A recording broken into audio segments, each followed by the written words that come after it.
Remember that one time that you found out that McFarlane was going to lose the DC license, and then you cried into your pillow like a grown man with tears and mucus running into his mustache? Well, prepare for something similar, because Jax just dropped an absolute atomic bomb on the DC collecting community. This is something that came out of left field, at least for me, because I did know that some of these collectibles were on their way, but I wasn't sure how they were going to be made available. And now we have official confirmation that Jax will be working on like a Sonic slash DC Universe 2-pack. Originally, we knew that Jax was going to manufacture Sonic characters that were essentially like cosplaying or dressing as DC characters.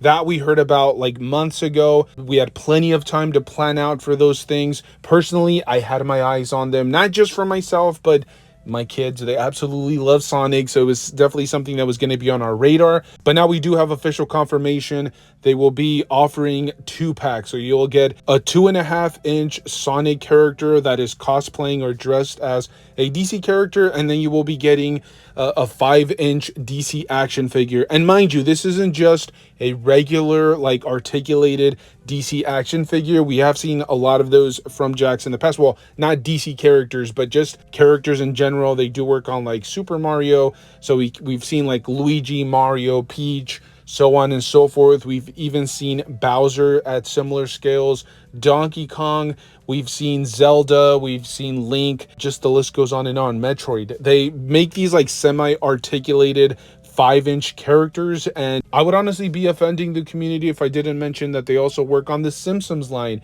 They've done an absolutely phenomenal job, but there, the articulation is very simplistic. These figures are being offered, well, they were being offered at about like that 12 to 15 or 11 to $12 price point. Now I think they're being offered at like $15, which is kind of pushing it a little bit.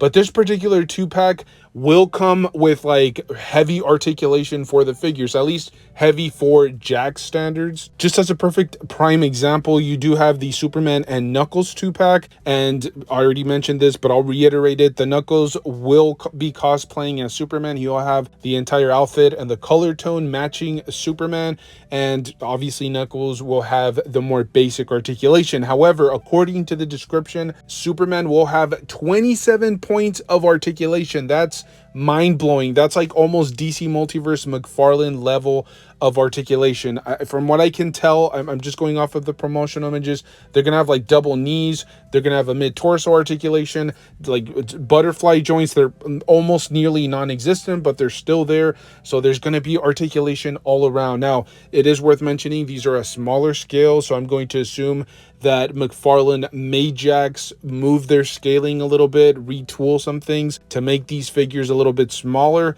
and that way they wouldn't kind of be butting heads and competing against each other. But guys, this is insane. I don't think we've ever seen something like this. We do usually see some manufacturers pick up DC licenses or DC lines, but they're usually not even comparable to the DC Multiverse line. Here we're running into the same issue. However, you could essentially have an entire display of these figures. We already have confirmation that there will be a like 7.5-inch Darkseid figure, and he will also fit in with this particular display. Along with the Superman and the Knuckles action figure, they will also be offering a Batman and Shadow 2-pack along with a Tails and a Cyborg. Those will be separate 2-packs. What's really interesting here is that they actually downgraded Cyborg a little bit, at least according to the description. I can't really tell when it comes down to articulation points, and I'm not sure how they count them up, but Cyborg drops all the way down to 23, whereas in Superman and Batman both remain at that 27 points of articulation, which is really interesting.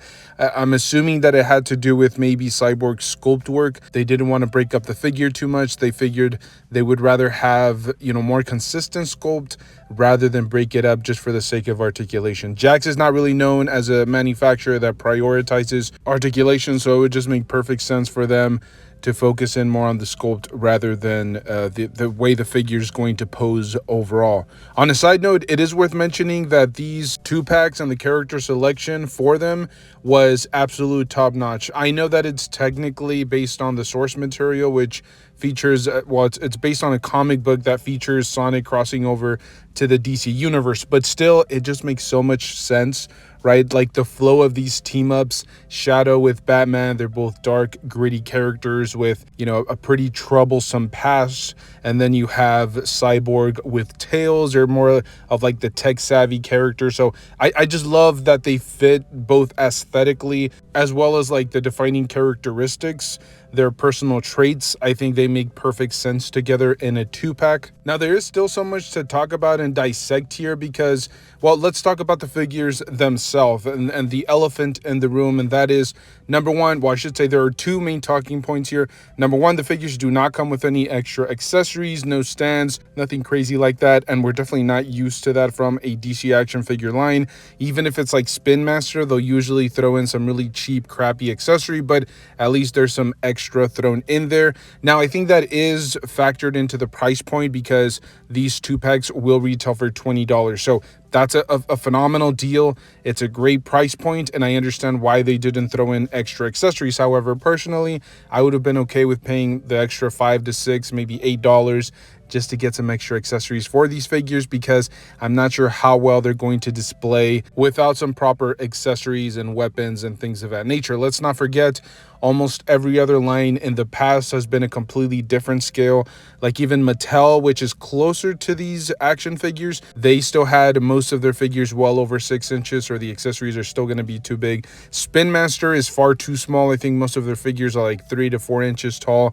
So most of the accessories, well, I guess some of their batarangs are ginormous because those Spin Master figures do have like gigantic hands. So maybe you can kind of smudge some of those accessories together with this particular line. But it would have just been really nice to be able to acquire some extras here and there. Maybe in the foreseeable future, they decide to release these separately with some extra added accessories. Only time will tell. Now, the other big point of emphasis, honestly, is the sculpt work here, the body. I just had to address it. They're pretty ugly in certain parts. Like, I don't think that the limbs are adequately proportionate, or at least certain parts of certain characters or certain figures don't look proportionate to the rest of their body. Like some of the mid torso looks really thin and weird for Cyborg. The dude also kind of looks like he skipped leg day. Like his legs are incredibly thin for some unknown reason. Now, this could always just be the promotional images. It could be the angle, maybe the way that they edited the photos. Maybe they stretched out the photos a little bit too much and they made Cyborg's legs and mid-torso look a little bit weird. But again, just going off of the promotional images, there are definitely going to be some issues when it comes down to the sculpt. Superman also looks incredibly weird. His ankles look to be misshapen, like they're popping out of their joints. And then the upper torso, like where the chest area is at, it definitely feels like it's a little bit too wide for the rest of the body. And the problems continue from there. But this is an alternate line. It's a 5-inch line. It's technically, I don't know if it's necessarily for adult collectors. It seems these might have been made just directly for like children. But then at the same time, why add that many points of articulation? You know, if children are involved or kids or, you know, people that are not adult collectors, why would they put that much effort into those particular collectibles? It just doesn't make any sense. Usually when you're going into like the 20s, close to 30s in terms of articulation points, it's because you're manufacturing something for adult collectors. You're manufacturing something for people that photograph these figures or want to get them into crazy poses. And so it just doesn't make a lot of sense for them to add those articulation points, but then downgrade other areas like the sculpt work. But all in all, I am very intrigued by these figures. If I run across them and I have them in hand and they definitely appeal to me, this is something that will be coming home with me, because I genuinely like the idea of getting something that's fresh from a completely new perspective. It feels like we've been getting the same copy and paste formula from McFarlane, even though from time to time he will release absolute bangers. And I have been overall pretty happy with his line, even though he does run into issues, some of his articulation points. There are a ton of different problems that we've ran into, but I think he's done a fairly good job when it comes down to the DC line. But it's always nice to see something creative, something out of the box, something out of the ordinary, and that's exactly what we're getting here. And this is, by the way, coming from somebody that has no attachment to this particular line. Like, I don't even know I've never even read the comic book series. I know it's supposed to cross over both universes, and I have heard some pretty good reviews. But as I said, I don't really have any attachment. I haven't read any of the source material. I just think they look incredibly cool. Now, this does raise more questions and it does present more problems going forward, at least from what I can tell when it comes down to McFarlane and the DC license. We know that he's eventually going to lose it within the next year, a little bit under a year. Again, that's not, I don't have that information offhand. I'm just going off of the rumors. It does appear like he's going to be losing the license in about a year or so, a little bit under that. But it's interesting going forward. Does that mean that McFarlane allows other manufacturers to create DC lines? I know that there are others that have been working on some lines here and there. Like you have some overseas manufacturers like Reveltech or the Yamaguchi line. You have Mezco. You have other ones. You have the Spin Masters line, so on and so forth. So there are some manufacturers that are creating lines based on the DC license. I'm assuming that they have to go through McFarlane, maybe get some approval because they ultimately own the line, or maybe they just own the line at a specific scale and with certain articulation points, and then other manufacturers can kind of come in there and work on lines that kind of slip through the cracks, like they're not directly competing with them, so maybe they can continue to make DC line collectibles. Or is this because he's about to lose the line that maybe he's kind of scaled back on some of those things? I have no idea. Like I said, I'm not an insider, but it's definitely interesting to see that the closer that we move to him losing the DC license, there are more and more interesting things, more and more talking points, and I think this is just a prime example of that. Now we see out of nowhere a manufacturer that's not necessarily directly competing with him, but still it's pretty close, right? Like these are probably going to be a little bit over 5 inches. McFarlane's collectibles are a little over 7 inches, but they're both really well articulated action figure lines based on the DC universe. Going forward, is that something that McFarlane is going to allow, or is that something that he's going to fight, or is he just kind of allowing things to play out the way that they will? I don't know. It's very interesting. I'm genuinely curious to see how things play out, but I think the next few months are definitely going to be fascinating. It's McFarlane trying to get out as much DC as he possibly can. He's making some phenomenal vehicles.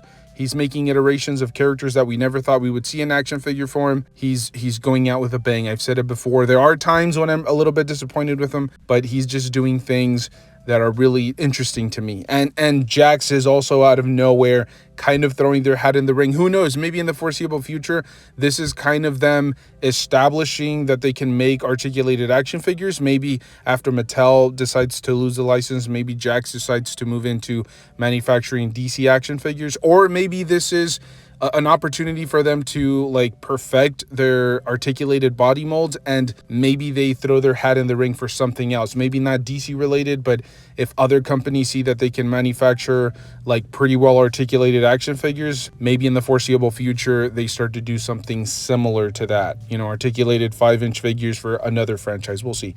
Anyways, this is just my personal opinion, my personal take. I've rambled on long enough. I'm just spitting absolute nonsense at this point. This is just really interesting to me, and I think most collectors should at least look into these figures if you're able to run across them in person. Maybe it's something that you'll be able to pick up, or that you'll choose to pick up. Let me know your thoughts down below. Thank you guys so much for tuning in. Make sure to stay tuned. We do upload on a daily basis. We absolutely love it, and hopefully you guys enjoy it just as much. Stay safe out there. Enjoy the hobby. Pose your action figures, and I'll see you guys in the next one. Thank you.